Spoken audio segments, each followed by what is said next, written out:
Why has Prince William been talking about Prince Harry? How was Catherine's name caught up in a misinformation campaign launched by Russia? What are the exciting new travel plans for the King and Queen? And who is our unsung royal hero of the week? We have another packed show coming up for you. Welcome to Palace Confidential. I'm Jo Elvin, and on my panel this week is the Mail on Sunday's royal correspondent, Natasha Livingstone, royal author and broadcaster Victoria Murphy, and a man who has been covering the royal family for really an unspeakable amount of years, 40 years, the Daily Mail's editor-at-large, Richard Kay. Welcome to you all. That is quite an innings, Richard. Not quite 40. Okay, closing in. Let the record show. Yeah. Well, and also let the record show that if you don't already, you must please press that subscribe button so that you will never miss an episode of Palace Confidential or our other great royal videos. Speaking of which, Richard Eden has recorded a new episode of Reading the Royals, looking at the breakdown in the relationship between Catherine and Meghan. The story's told through photographs of the pair, and it really is fascinating. It'll be up next on YouTube after this, so stick around to the end of this programme to watch that. Let's get to my panel now. Richard Kay, the King and the Queen, are back now from what seems to have been regarded as a very successful royal trip. Yeah, I think it has been. I mean, you've got to consider the fact that the King had to pause his cancer treatment in order to go on this fairly arduous trip to Australia, and there were a lot of crowds, there were a lot of support for him. But I fear that there is a sort of the indelible memory of the trip will be about protest. And of course, they hark back to the two issues that the monarchy had the most problems with, slavery and our colonial legacy. So not just in Australia, where he was confronted by an Aboriginal indigenous protester, famously in the state parliament, but also he had to confront the demands at the Chogga meeting, the Commonwealth Heads of Government meeting in Samoa, with demands for reparations for Britain's part in the slave trade. But so with all of that, would you disagree that it was seen as successful? I think it was a successful trip per se, but I think the palace have got issues because now wherever any member of the royal family goes in the Commonwealth and the realms, they are confronted with the historical evidence of the past. Yeah. Whether it's Catherine and William, Edward and Sophie, and now the King and Queen. This is something that has got to be confronted. And it's difficult because I don't know quite what the palace can do about it. It's a government problem as much as a royal problem. Well, then perhaps a lot of people might have been surprised, Natasha, to read Rebecca English writing on the weekend that we can actually expect a fuller diary of a programme of royal tours next year. Yeah, Palace Aide's brief journalist at the end of the trip that the kind of experience as kind of draining and a big undertaking that it was actually a tonic for him, and Charles was really energised by the experience, and so because of that they're looking to do a full overseas programme of tours next year. So we'll all be keeping our eyes out as to where they'll be going next. Gosh, I wonder how the jet lag is this week. I mean, Victoria, we know that Camilla has been worried in the past about Charles, taking on this schedule when he's dealing with his cancer treatment. Presumably she'll still want him to tread carefully when it comes to blocking the diary out with trips. I mean, I think so, yes. I mean, long before he was diagnosed with cancer, she has always been an influence on him, trying to encourage him to have a work-life balance and to take some rest. And I think that's been amplified since he was diagnosed with cancer. However, she knows the man that she married, and he is a workaholic, and it doesn't seem like cancer has changed that at all, really. And so I think that we're going to see him continue to do as much as his doctors will allow him to do. Well, that was my next question, is what do his doctors have to say about all that? He did step back at the start of this year for a significant period of time. So clearly he does, when it's required, understand that he does need to step back. But I think he's going to be as busy as he can. I think it is worth pointing out, though, that when we talk about a full programme of royal tours, I think what we're really talking about here is the spring tour and the autumn tour, which would be those two main tours that members of the royal family would carry out annually in a normal year. I don't think anything more than that has been committed to. So I think it's still going to be a case of seeing how his programme actually pans out over the whole year, how much time either side of those trips, what it looks like the whole year. I think there's still a question mark over that. Yeah, I mean, what do you think, Richard? There were in some quarters an almost dismissal of this latest trip as like a farewell from an ill monarch.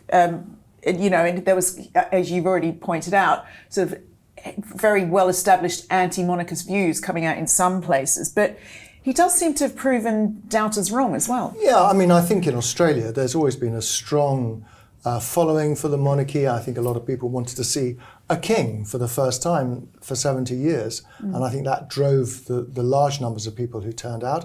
And also, you've got to recognise the fact that Charles is in his mid-70s. He hasn't been well. Who knows what the future will hold and whether he'll go back. He spoke very movingly of his hopes to return to Australia. It's a country he loves. He spent a lot of time there as a young man, and he's made countless visits there. But there are other parts of the Commonwealth which he will also want to address. I think Canada in particular is one country he needs to go to and he'll want to go to soon.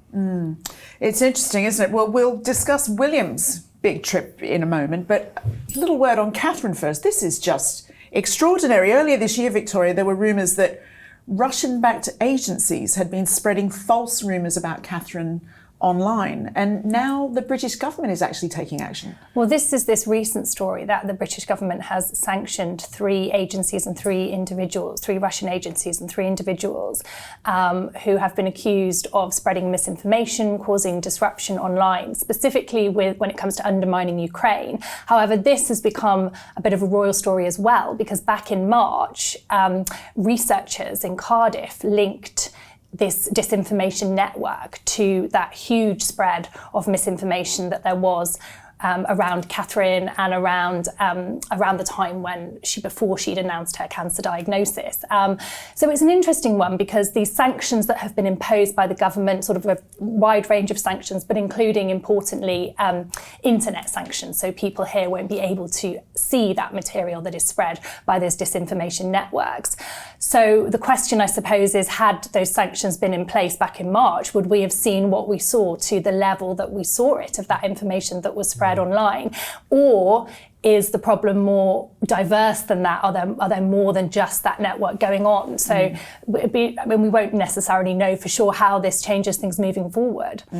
I mean, Richard, the way Victoria explains that so well, it's almost like this Japanese knotweed. We don't know where the beginning and end of false information is. How does an ordinary member of the public trust? Well, it's incredibly hard. And as Victoria said, how much of all that social media mayhem back at the beginning of the year surrounding Catherine's illness was being driven by these Russian bots? I mean, the suspicion has to be quite a good deal. And it makes it very difficult for the ordinary person to sort of extrapolate what's right, what's wrong.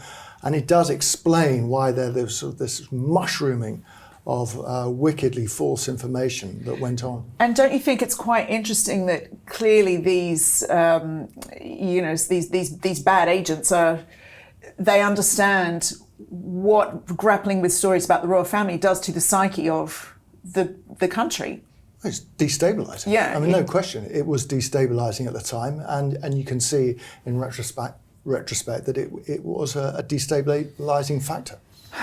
Well, I guess, I don't know what to say.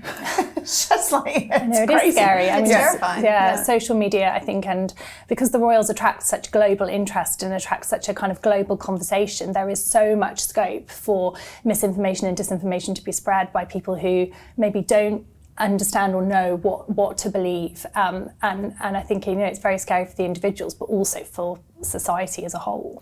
So what, Natasha, can we believe about the headlines about William being off to Cape Town with some models? What's going on there?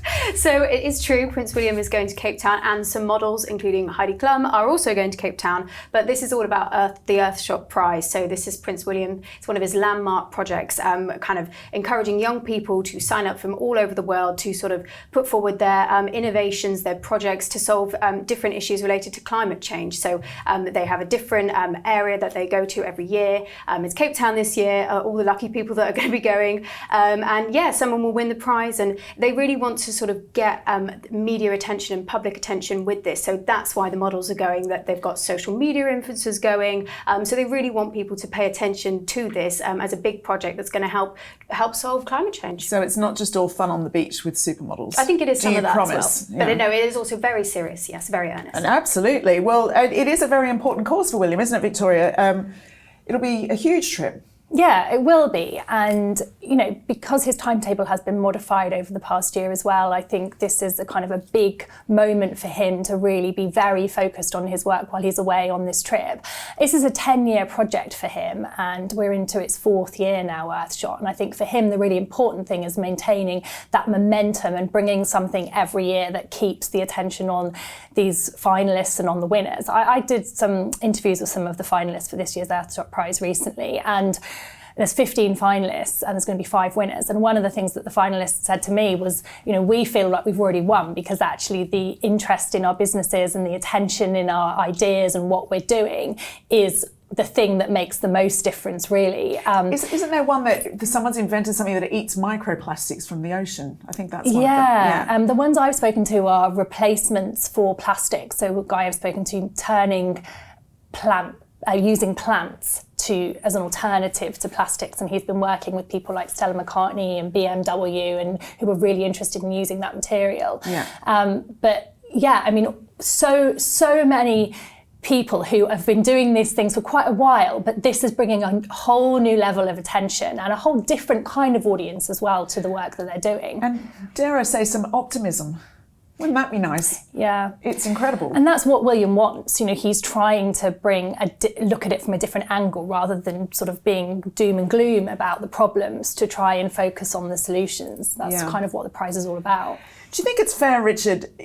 Obviously, this is another trip for William. It's almost like every time he steps out onto the public stage now, it's like the sort of like proxy king, the king in waiting. Everybody's sort of like looking for all the clues about what sort of a reigning monarch he will be. I think that's inevitable because of his closeness to the throne now and because of his father's illness. I mean, the two things which seem to dominate the discussion around William are, of course, Catherine, her absence, or whether she's with him, and Harry, and that ongoing deteriorating, if it can get any worse, relationship. But yeah, of course we want to get an idea of what sort of king William's going to be, and clearly he's got his own ideas about kingship, which are markedly different from his father's. Yeah, well, there's another big discussion point coming about with William, and it's all about beards, but we'll talk about that in a minute. But do you think it's annoying, Victoria, for him at all that his brother has just been to the regional, or is that just in the past and he won't think about it? I feel like that Harry's trip to Lesotho to work with Centre Bali, I don't know if people will sort of jump on that as too much of a comparison. I think if he had been to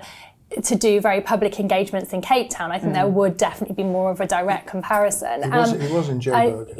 He was in Joburg. Yeah. I think it's I think it is difficult for William, as Richard said, because there is a huge amount of interest in the relationship between the brothers, and whenever there is an opportunity to have that as part of the conversation, I think it's taken. And so I think that is always going to be an ongoing challenge for him. But I feel like with this trip, because it's so specific to Earthshot, and that's very much his project, and it doesn't really have anything to do with Harry. It's not something they ever worked together on. I think people will look at it as a kind of for what it is, its own thing.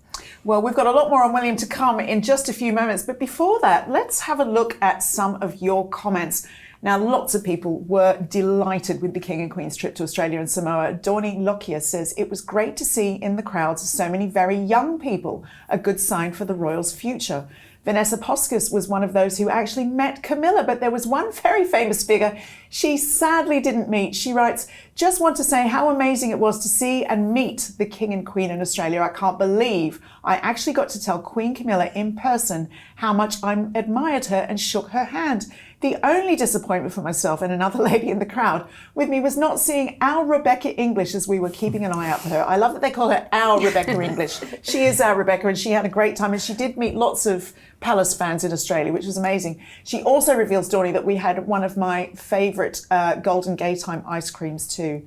We'll stock the freezer, Sydney, because I'm coming on the weekend and I cannot wait. I think you will miss the Golden Gay Time chat. It's just the best ice cream in Australia. Well, Carol Laverne had this to say about Harry buying a place in Portugal.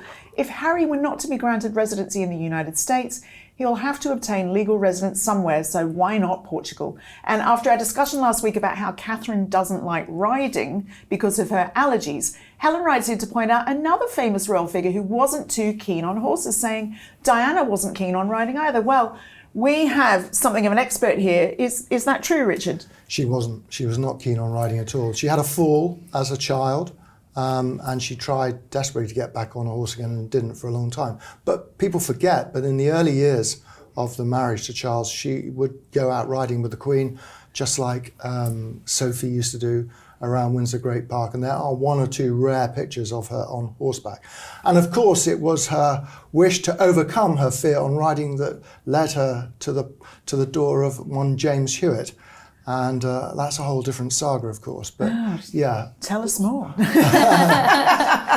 We can't repeat that. Maybe so another surely. time, yes. Maybe when Richard's had a glass of wine or two. I was just thinking, actually, Yeah. you mentioning Rebecca, the crowds wanting to see her. It did remind me of when we went to Chester, Richard, for the Duke of Westminster's wedding, and there was a lot of people in the crowd who were very excited to see Richard and who recognised him there. Well, I mean, our Richard Edom is not the only people's pin-up. Yes, we've got, two Richards. Why have one when you can have two? Indeed. Well, let's get back to that fascinating chat about William now. Natasha, it's a story that you wrote at the weekend. Wait for it, everyone. William said Harry's name. Yeah. What's going on? Well, you wouldn't think that is big news, but I mean, it turns out that But William. this is Palace Confidential. This is Palace Confidential, and crucially, Yeah. William hasn't said Harry's name in 6 years in public, which, looking into that, is quite surprising, and obviously a testament of kind of how deep their fallout has been. So this was related to another cause that Prince William is championing, which is homelessness in the UK. He's released this documentary. It's called Prince William, We Can End Homelessness. I think it's actually going to be streamed on Disney Plus if there's international viewers that want to watch it. And so as part of the documentary, he explains his interest in the issue, which is of course because Diana used to take William and Harry to the Passage, a shelter, homeless shelter in London. And as he's explaining that, he says Harry's name and shows pictures of them together as children. So it's a little step, but maybe it is, a step forward to reconciliation. I don't know. So what's your view, Richard? Is this a calculated statement, or is it just, I can't not mention him forever? Well, you could easily take that latter view that he can't not mention. How could he separate Harry and him from something which his mother took them both to? But I think there is something calculated, and I think it is an olive branch. A few months ago, we had a story, sadly didn't turn out to be quite right, that William had made another gesture towards Harry, and they pushed back very firmly on this, and they didn't want the newspaper to run the story, which we didn't. But this time, I think there is something in the wind here. Now, whether we can divine too much about what this means for the future, but we know from all the mood music from California that Harry is desperate to try and build some bridges with his family here again, and maybe this is a sign that the family are listening. Wow. Well, Victoria, we also saw William in a documentary about homelessness. And what did we learn about him there? What did he say about his children? Yeah, so in this documentary, which is in 2 parts, he gave quite a lot of extended interviews to the documentary makers talking about his childhood experiences of learning about homelessness and also how he is broaching that with his own children. He did say that it comes up on the school run. He said he thinks he's already talking to them about it because it comes up on the school run. And he spoke a little bit about how he approaches that. That's quite a grim school run. Well, and also it's interesting because obviously I thought maybe they drove, but I think clearly it's come up in the context. But he has said that before, though. Actually, so it was an interesting point that was made in the documentary, but it is something that he said before. And so it maybe wasn't focused on quite as much this time around as it might have been had it been new information, had he not said it before. But his reflections in the documentary were really, he did confront a few things. Did he confront? He sort of confronted the question of whether or not he's the right person to tackle homelessness. He was asked about this, and he sort of pointed out that he wants to use his profile for good, maybe slightly sidestep rather than directly confront these questions around his own sort of privilege. But he was willing to sit there and be asked that question, in this documentary, and he did respond in a way to that. So it's really interesting. It's on in the UK now, and as Natasha said, it's in the US at the end of this week. So. Yeah, it is interesting. And Richard, William's mother Diana famously was very, very keen to show them life's realities outside the palace walls. What's your memories of that, and how do you think William compares in the way he's approaching that with his children? Well, at the time, and what I'm thinking back to is when William was probably about 10 and Harry was about 8, Diana embarked on a series of public and private adventures, really, because that's what they were for the boys, to give them another slice of life. I mean, her mantra was always, we don't all live in palaces, we don't all have 4x4s and wraparound security. I mean, a lot of people have a much tougher existence. I mean, I know it's a bit facile, but she would, for example, take them to ordinary events like a McDonald's in Kensington High Street, which was close to the palace. She would make them queue with other customers. I know we always say that. It was the same with ski lifts, whereas the royal tradition on mountains was always to go to the front of the queue. Yeah. Diana insisted that there had to be it was a courtesy, apart from anything else, but there's also an understanding that not everybody has the privileges you have. And I think introducing them to homelessness, introducing them to ill health cancer treatments at the Royal Marsden were formidable for the boys to process at the time, but clearly they've resonated with them ever since. I mean, both boys have talked about those early life experiences. Yeah, and do you think that William's approach with his children will be different in any way, or? No, I get the feeling that William is adopting a very similar approach. I mean, that conversation about seeing the homeless, I'm not sure where he would have seen how many homeless people on the run from Windsor Great Park to the school in Berkshire where his kids are, but maybe when it was in London and they were travelling across town, there was an opportunity then to see.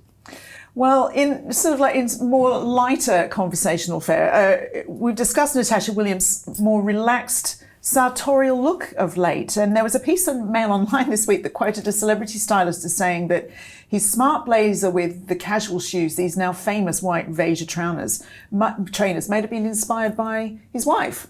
Yeah, well, I mean, it's basically they've worn very similar outfits. When the Princess of Wales, when she was going out on more engagements, that was an outfit, a look she used to pull together quite regularly, sometimes with jeans, sometimes it would be a kind of full suit. But yeah, those white trainers, she was definitely the first to wear them. So yeah, William's a copycat. And what do you think, Victoria, do you think this is, as the article also says, that, you know, now that William can relax a little bit more about the state of health for his father and his wife, that he's able to sort of like exude a more relaxed persona publicly? Is there anything in that? Maybe. I don't know how much that you can directly attribute his fashion journey to that. I feel like his kind of style evolution has been quite a long evolution that's had a few different twists and turns. But I definitely think it's true that now I think we're seeing him looking quite relaxed on official engagements, but he definitely looks more modern. He doesn't look like more of the staid royal that he was, you know, I think without the beard, really. Yeah, maybe, yeah. And I mean, I think that the younger generation, we call them the younger generation, they're obviously 40 now, they had, which I think is still very young. From where I'm sitting, they do always like to be very approachable and very relaxed, and we've always seen them kind of dress in a manner that's appropriate for who they're seeing. So if they're meeting young people, for example, they would never wear particularly formal outfits because they want people to feel relaxed, they want to fit in with the setting that they're in.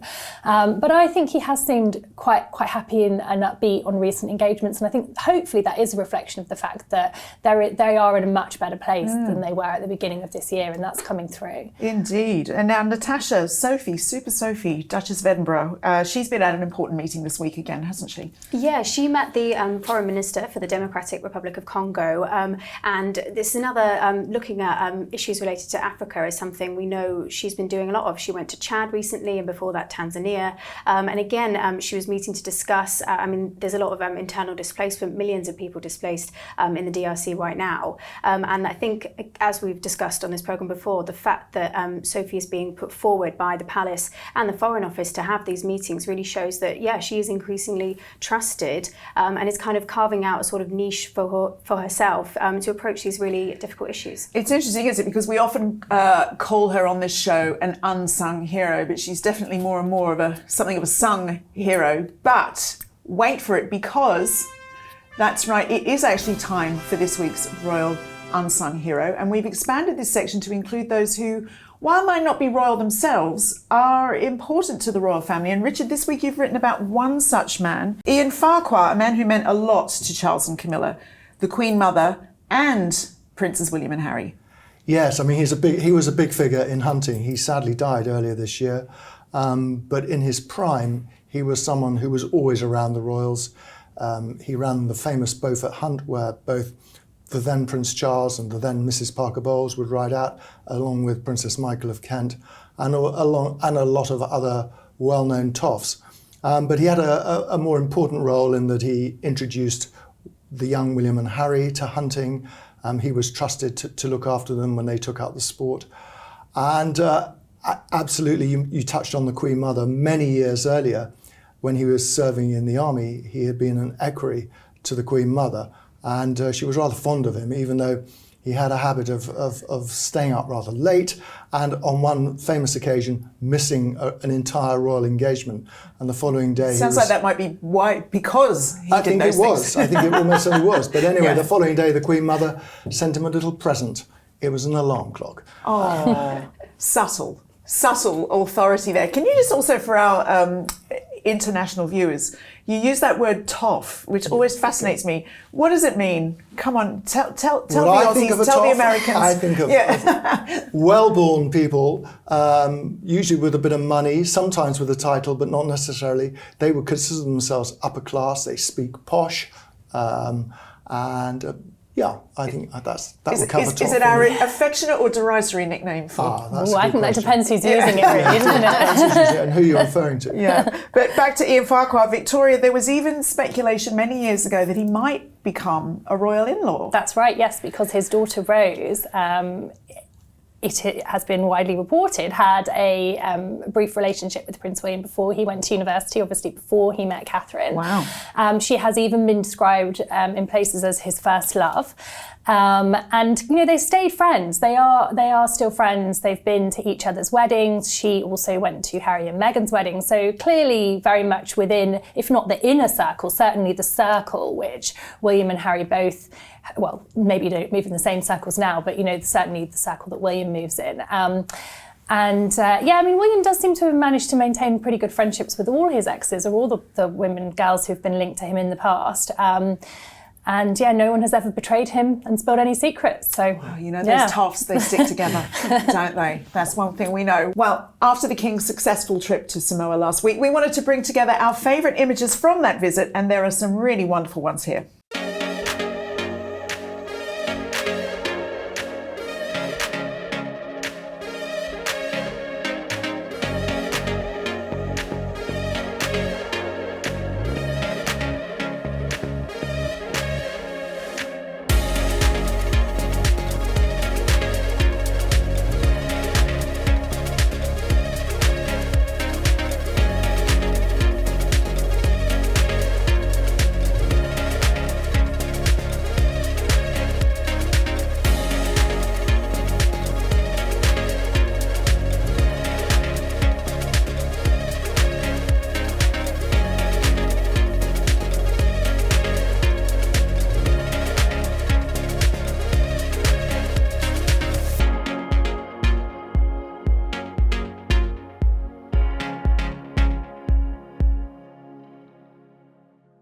Well, if that's anything to go by, we really look forward to more of the King's visits next year. A reminder to click here to see a brand new episode of Reading the Royals, where our Richard Eden analyses the breakdown in relations between Catherine and Meghan Markle. You won't want to miss it. Just time for me to say thanks to Victoria, Natasha, Richard Kay, and to you for watching. Palace will be back next week. Bye-bye.